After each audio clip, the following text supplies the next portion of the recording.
Hello everyone. నేను వేయబోయే మొదటి అడుగుకి మా తాతలు, మా అమ్మమ్మలు, నందమూరి కుటుంబంలో మళ్ళీ విభేదాలు. జూనియర్ ఎన్టీఆర్ గారికి నందమూరి కుటుంబానికి విభేదాలు లేకుండా ఎప్పుడున్నాయి చెప్పండి. అయితే రీసెంట్ గా నందమూరి బాలకృష్ణ గారికి పద్మభూషణ్ అవార్డు వచ్చింది. దీనిపై జూనియర్ ఎన్టీఆర్ గారు, కళ్యాణం గారు నందమూరి బాలకృష్ణ గారికి శుభాకాంక్షలు తెలిపారు.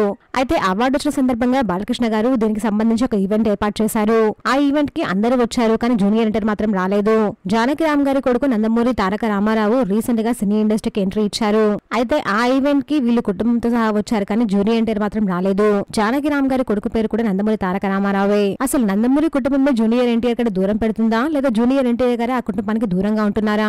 ఆయన నందమూరి తారక రామారావు గారి పేరు పెట్టుకున్నంత మాత్రాన అందరూ ఆ స్థాయికి వెళ్లలేరు కదా. ఆ మహాన్ బావుల్లా పేరు తెచ్చుకున్న ఏకైక వ్యక్తి నందమూరి ఫ్యామిలీలో జూనియర్ ఎన్టీఆర్ మాత్రమే.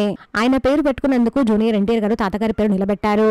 నందమూరి కుటుంబంలో ఎక్కువ ఫేమస్ అయిన వ్యక్తులు ఎవరుంటే జూనియర్ ఎన్టీఆర్, అలాగే నందమూరి బాలకృష్ణ గారు. అయితే నందమూరి కుటుంబంలో తారక రామారావు అనే పేరు ఆల్రెడీ జూనియర్ ఎన్టీఆర్ గారికి ఉంది. మళ్ళీ జానకి రామ్ గారి కొడుకుకి అదే పేరు పెట్టి ఎందుకు సినీ ఇండస్ట్రీకి ఇంట్రడ్యూస్ చేస్తున్నారు?